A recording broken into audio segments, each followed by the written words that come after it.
Hello, everyone, and welcome to the Zoho Zone podcast, where we talk with Zoho partners who have made the leap from solo consultant, solopreneur to working with with a team.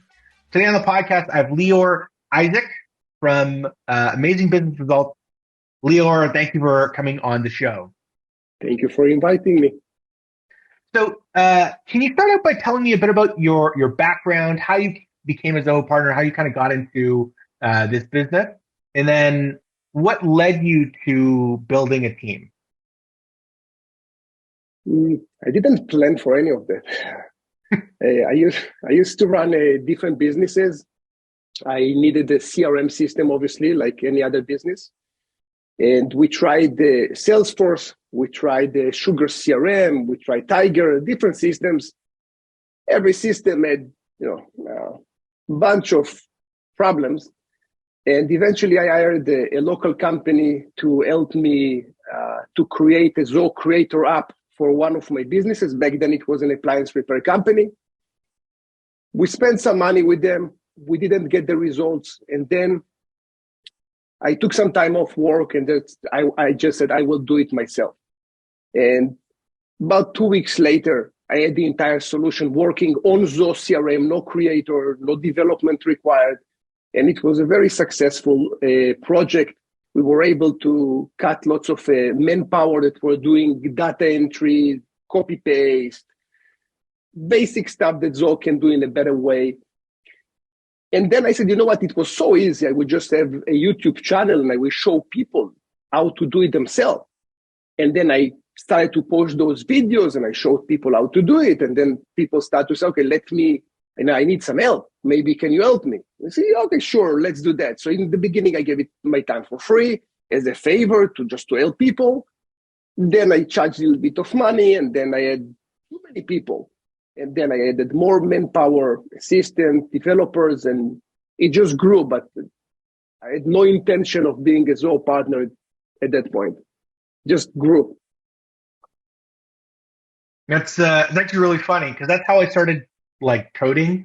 Because the developer told me, "Yeah, it's not possible. You can't do that in this code." And I got so upset. I'm like, "What do you mean it's code? You could do anything." Whatever you want. So, yeah. So I taught myself how to code to prove this one developer wrong. And I kind of went from there. So you accidentally started your let's say Zoho consultancy, right? What got you into building a team?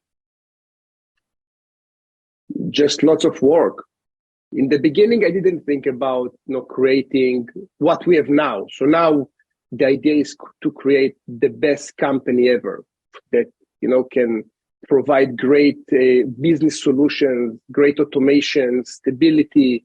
Customer is sending requirements. We analyze them, help the client achieving the best requirements, apply them on the Zoho system, have a one flow of all the way from lead goes in, all the way to deal created, project created, and so on and so on. In the beginning, it was just I was drowned with work, and let's have a little bit of more help so I can help my clients. That was the only thing in mind. And when we were three, so myself and two more developers, I added an assistant because we couldn't keep up with the emails. And this is how it grew to around 10 developers. So, and again, we're still recruiting. This month we'll have another three developers, an account manager, a trainer. It's just growing very, very fast. I got it. So at this point, you're not involved in projects anymore, correct? You've correct. That. So that person on your team is called a CO, correct?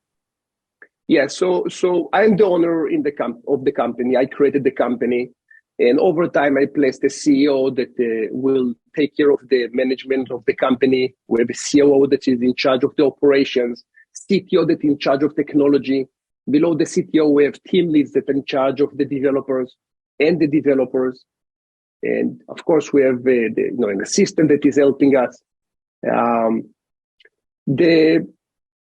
If we're talking about growth and how to create a company that actually works, one of the problems in our industry is that developers are not staying in the same place. They are moving every few months, 9 months, year and a half. What we did that we see a big change in terms of the way that developer stays with the company and also the level of care is that 15% of the company's profits, which is a significant amount of money, goes back to the developers and the employees in the company. And except of a great pay that they are getting, which is much above the market, we also give them 15% of the company's profits, which it's not anymore that an employee is just an employee. The employee now cares because if he sees something that is wrong with someone else in the company, he knows that that will affect his bottom line. And now every employee becoming a business owner. We also involve them in the growth of the company. They know exactly the numbers that we have. They know how many leads coming in. They know where we're losing them. They know why deals are falling, why we're losing money. And everybody, every person in the company is part of the management. And we see that it have a huge effect on the bottom line. It's really interesting, right? It's a good way to make buy-in, from your employees, right? Mm-hmm. And yeah. Aside from that, though, let's come to that back. Come back to that in a second, right? What do you look for when you brought on, your number two, the CEO, to kind of manage day-to-day operations? Were there certain skills or qualities? How did you find that person?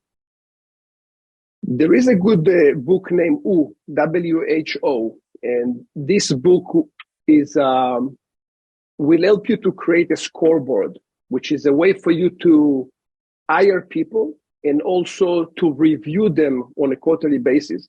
So if you think about it, the same qualities that I will look for, let's say a CEO or a developer or a recruiter, the same qualities, those will be the ones that I will also review this person after 3 months to see if he did a good job. And if you don't have those pointers, nothing to review on. How can I say that Andrew is doing a good job or not if there is no matrix to compare to? And the way that we myself and also a few people that helped me with creating this scoreboard is basically trying to see what kind of qualities personally and also from the business side you want to have CEO, the person that is going to manage. Obviously, the number one thing for us is culture. The culture is the most important. I came back to do what I do and to invest lots of time and effort because I really want to contribute. If the CEO that I'm going to have will care only about money, it will never work because we'll always collide. So from the personal side, there need to be someone that is matching what I'm looking for when I'm conducting business. As an example, in our industry, it's very common to hold the client as a hostage. Very common that I will do a job for the client, never tell the client what I did, and then I hold my clients from the balls, and I'm the only one who knows what's going on. Very common in the industry. In our side, I need a CEO that will also see the value of giving the client everything. This is why we created an academy with 9 courses. Courses, the customers getting access to those resources for free. Every delivery that we have, we're showing the client what we did, how to use it, and provide full training so the client will not be our hostage. So it's a big thing. So when we are creating the scoreboard of hiring the CEO, it needs to have the personal skills that are matching me as the owner, because I dictate how the business is going to run, and I can't have collusions all the time with my CEO. And you also need to have enough professional skills to run the company and enough experience to do that. Got it. Okay, so scoreboard first, right? Then from the scoreboard, or you can look at what kind of skills they'll need or experience they'll need to have. Then make sure there's a cultural fit with that person. Correct. And the scoreboard includes all that. Got it. So the score about the scoreboard should include like cultural fit, like how to make sure you're aligned with them, kind of thing. So also from the scoreboard, you also create the different interviews. And it's important, for example, to have multiple interviews with different people. Because you might have a great interview with a person and say, okay, this person is my guy. He will be my CEO or she will be my CEO. But you will schedule another meeting, and after a week, the person is not the same. And also some questions that you asked a week ago, you're getting different answers as long as you're logging the answers and you know what to expect. Also, there is a chance that whatever you're asking and I ask will be same question in different flavor, and you're receiving completely different answers. Also, asking references, it's critical. We had multiple cases, not one, multiple cases that references actually told us don't hire this person, but I didn't say anything. Multiple times like that they say, you know what, he was working here, and while he was working and money was missing from our account. And we don't even know how it is, but we do know that something is going on with this person. One person that, we interviewed, he was awesome. And then one of the references says, look, he's a drug addict. He's using on a daily basis and it's affecting his work to a point that, every second day, someone else is coming to work. It's not the same person. So again, references and do your diligence is critical, especially that people that works in a company, they also access people's financials. They access CRM files. This is the heart of the business. So there are some things that are very critical to check from the beginning and compare everything to the scoreboard, which will have the personal and also the professional skills. Yeah, that makes a lot of sense, right? If you're bringing someone on to manage your business, I mean, double check, right, triple check the references, right? Ask them again. If you make a poor decision here and hire the wrong guy, like they could take your money and run, right? So you might as well spend a 5-minute, 10-minute call with one of their references. It makes a lot of sense. I think also, I'm not sure, but there is a chance that also legally, if you're dealing with, sensitive information, because every client that we have sensitive information, I'm pretty sure that also legally, if the employee will do something wrong and later on you find that this person have, a record or is already been found guilty about something, probably you have legal liability about all that because you didn't even check. You didn't do care or diligence. Yeah, no, it makes a lot of sense then. Cover yourself with, again, 10-minute right, call to check the references, criminal background check, that kind of thing. So let's say you find, a number two, right? How do you go about delegating those responsibilities, right? For like a solopreneur, a consultant, that's probably a big ask to be like, hey, this thing that I've always done, I've always been responsible for making sure it's done right. Like that's now your job. How do you manage that transition? So there are a few steps. Step number one is hire slow, fire fast. That's the base. Some people, they will start with training, then they will like to see execution. In my case, from day one, I will have execution on things that you think that you are pretty good at. So let's say that during the interviews, you're saying that you're great in communication. You know let's say the basics of CRM, whatever you told me that you are great at. Those will be the things that day one you start to execute. I will give you a scenario about the client draft an email. There was a problem. The client thought it's going to be ABC. We did this, we do that. Draft an email. Let's see what is the quality of the email. The person said that he knows how to use CRM. Okay, no problem. Deduplicate some records, merge, or show me around, just that you know a little bit. And those are the times that usually in the first 2 hours people go home because they are just not who they said they are. And again, it's not my problem at that point. Because from the first time that I meet people, I'm saying that honesty is the most important. And whatever you say that you are, you probably should be.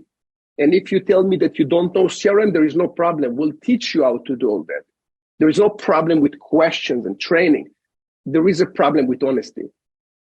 And this is usually where we start.